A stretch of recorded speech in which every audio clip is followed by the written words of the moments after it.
Hello guys, in this video I'm going to show you how you can make your profile more trustworthy on the Freelancer app.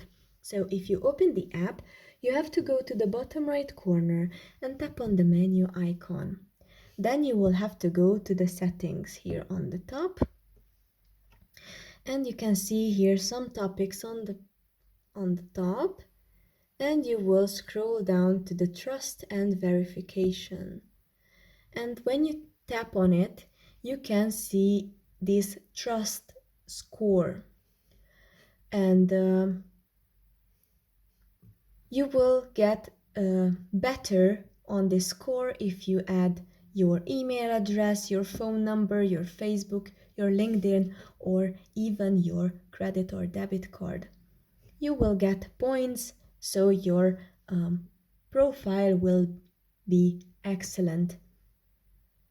For example, if you would like to add your phone number, you just tap on it and you type in your phone number.